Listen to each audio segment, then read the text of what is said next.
Bonjour à tous et à toutes, c'est Eliakim de CAD and Electricity et aujourd'hui on se retrouve pour une nouvelle vidéo rapide et ludique sur le fonctionnement des contacteurs. À la fin de cette vidéo, vous saurez câbler et lire la plaque dialectique de la plupart des contacteurs. Bien sûr, d'autres exemples seront présentés dans le futur de la chaîne. Pour tous ceux qui veulent intégrer une communauté vivante dans le monde industriel ainsi que améliorer leurs connaissances, découvrir de nouvelles technologies et se faire de nouveaux contacts, n'oubliez surtout pas de vous abonner à notre chaîne YouTube.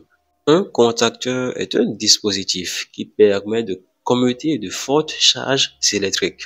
Retenez juste qu'il agit comme un interrupteur télécommandé utilisé pour allumer ou éteindre des moteurs, des appareils de chauffage et d'autres équipements industriels. Un contacteur est constitué de plusieurs éléments essentiels. La bobine qui, une fois alimentée, crée un champ magnétique qui actionne les contacts. Nous avons les contacts de puissance qui sont utilisés pour les circuits de puissance.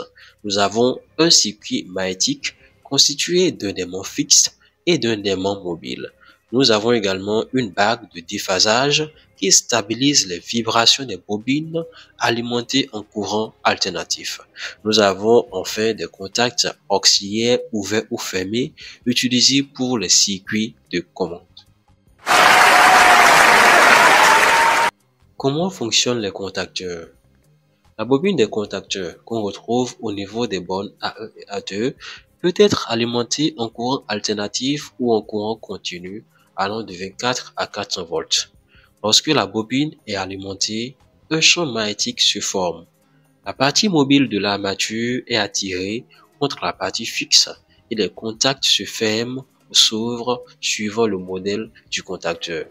Lorsque la bobine n'est pas alimentée, le ressort de rappel sépare les deux parties de l'armature et maintient les contacts de puissance à l'état initial. Pour choisir un contacteur, il faut se baser sur plusieurs critères. Parmi ces critères se retrouvent la tension de commande de la bobine du contacteur, la tension d'alimentation du récepteur, le nombre de contacts de puissance de notre contacteur, la puissance consommée par le récepteur et enfin le pouvoir de coupure, c'est-à-dire le courant maximal que le contacteur peut supporter. Afin de pouvoir s'en sortir et retrouver toutes ces informations sur le terrain, dirigeons-nous ici. Lorsque nous nous référons à ce contacteur, la tension de commande de la bobine est indiquée près des bornes A1 et A2.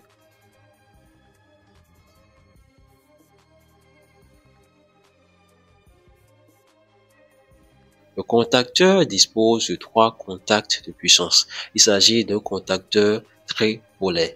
Le courant maximal que le contacteur peut supporter est 80 ampères. Cette information se retrouve bien évidemment sur la plaque dialectique.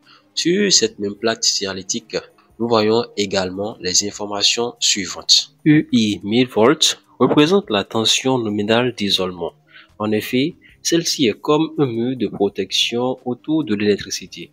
Si l'énergie électrique essaie de sortir ou de sauter, le contacteur peut la retenir jusqu'à 1000 volts. Cela aide à éviter des accidents. UIMP 8000 volts représente la tension d'impulsion. Parfois, il y a de gros éclairs d'énergie, un peu comme une décharge d'électricité statique très puissante. Ce chiffre, 8000 volts, montre que le contacteur peut résister à de gros éclairs d'électricité sans se casser. Les normes IEC/EN et les chiffres et le reste représentent les règles que le contacteur doit suivre pour être sûr de bien fonctionner. Ces règles disent comment il doit être fabriqué et testé pour qu'il soit fiable. Les chiffres 3 suivis du symbole alternatif et des chiffres 230 volts, 400, 500-680 volts représentent les tensions de commande. Ces chiffres indiquent les niveaux d'énergie que le contacteur peut gérer en toute sécurité pour faire fonctionner les machines. En dessous se trouvent les chiffres 18,5 kW, 30 kW, 37 kW. Ces chiffres montrent les puissances que l'appareil peut contrôler pour les différents niveaux de tension. Au niveau de Continuous Current, où il est écrit 80 ampères, soit 15 degrés Celsius, on comprend que le contacteur peut travailler longtemps à un courant de 80 ampères, même si la température atteint les 15 degrés Celsius. AWG3-10CU concerne le câblage. En effet, lorsque l'on câble un contacteur, il faut utiliser des fils en cuivre d'une taille précise pour que tout soit en sécurité. Le son LB-IN indique la force qu'il faut utiliser pour serrer les fils dans le contacteur.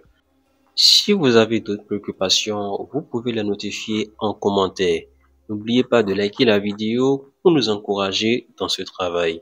Cliquez sur l'une des vidéos qui apparaît sur l'écran et nous nous y retrouverons pour un nouvel apprentissage. Prenez soin de vous.